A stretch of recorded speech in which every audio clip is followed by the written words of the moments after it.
Welcome to the next episode of the Dark Web Deacon. Before we begin, be sure to smash that subscribe button, click the bell to turn on notifications. New videos are published every Monday and Thursday, and as always, be sure to like and provide comments. The allure of privacy and anonymity the dark web offers attracts millions of people each day to use it. But are you really anonymous? That's the question we're going to tackle today. We're going to talk a lot about Tor and the Tor services and the Tor browser. So if you need a little more information on that, definitely check out my previous video above on Tor browsing. So are you anonymous on the dark web? Well, the short answer is it depends. There are several ways you can be unmasked from the shadows. One is malware on Tor services placed there by law enforcement or potentially other hackers. Two is common libraries and images across both the surface and the dark web. A third way is behavioral tracking scripts across both the surface and the dark web. A fourth is using HTTP instead of HTTPS, especially on the exit node route. 5 is security holes on software running on hidden Tor services. And 6 is using cryptocurrency, not using cryptocurrency while you're making a purchase. All of these things could be potentially pieced together in order to reveal someone's identity. So first we're going to start and look at the onion router, aka Tor, which as we all know allows accessing of much of the content on the dark web. However, according to a recent research article published in Scientific Research Publishing Journal, the Tor network does not keep you anonymous entirely while accessing the dark web. Tor uses various features to maintain the anonymity of users' activities, whereas researchers and law enforcement are always looking for ways to find different tools and techniques to uncover someone's identity. In a 2019 paper titled Dark Web and the Impact in Online Anonymity and Privacy, a critical analysis and review, researchers stated, and quote, "We cannot say that anonymity is completely verified on the dark web. Tor has proposed to enable anonymous activities, but researchers and security experts are continually working to develop tools through which they can identify individuals or hidden services to de-anonymize them." End of quote.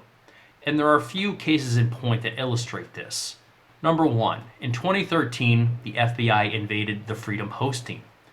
Malware was released into its web hosting service through which visitors could be identified. This malware was capable of verifying the computer and the Internet Protocol addresses of the Freedom Hosting visitors to suspect them and their locations through a proxy server or other anonymous services. Hackers who are part of Anonymous in 2017 reactivated and controlled the Freedom Hosting 2 service. They claimed that over 50% of the Freedom Hosting content was related to sensitive data that potentially was compromised. Sarah Jamie Lewis is the executive director at the Open Privacy Research Center. Her Onion Scan tool, which probes dark web services for vulnerabilities, has found security issues that could potentially de-anonymize up to 35% of the dark web servers. And she says there has been little action on the part of site operators to address the issue. The new research is a wake-up call for hosts to stop relying on third-party trackers and scripts that could put both users and themselves at risks. Next, we're going to look at things like HTTPS, other security holes within Tor services, and cryptocurrency. So, using HTTP instead of HTTPS routes after leaving an exit node definitely can leave you vulnerable. Remember with Tor that you are bounced around 3 different relay servers, and the final one being the exit node. Once you leave the exit node, if you are connecting to a service not using HTTPS, then that traffic can be spoofed and will reveal anything and everything about you. Next, security holes on the software running on the hidden Tor services. This one is a little outside your control and depends on how you interact with the site. But if you sign up for an account, provide profile information like an email, a phone number, and enable cookies, all this profile and behavioral data could be used in the event the service is compromised, depending on the type of data you input. Then lastly, cryptocurrency. If you do everything right, but buy something with a credit card, you are leaving a permanent digital footprint of who you are on the site. Maybe the site encrypts the data, maybe it doesn't. Maybe the site gets breached, maybe it doesn't. Regardless, in order to stay anonymous, you must use cryptocurrency and not use credit cards. Researchers out of the University of De Soto, Spain, found close links between dark web and surface web in the form of common images and tracking scripts. More than 20% of the 1.5 million dark web pages they analyzed imported resources like pictures, documents, and JavaScript files from surface websites. This raises further potential privacy concerns, as owners of these resources can track when they are loaded by a user, giving them a window into the hidden domain. For example, Google could monitor traffic to 13% of the domains in the current study's dataset.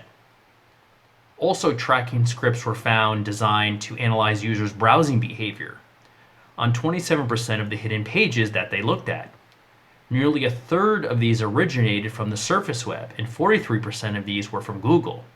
So this poses a real problem, because if a dark web service uses the same script as a site on the surface web, anyone using it could start tracking a user's activity and potentially identify them when they visit less private sites. So, to our first question of this episode, are you truly anonymous on the dark web? Well, generally, yes, but there are a lot of opportunities for you to become de-anonymized.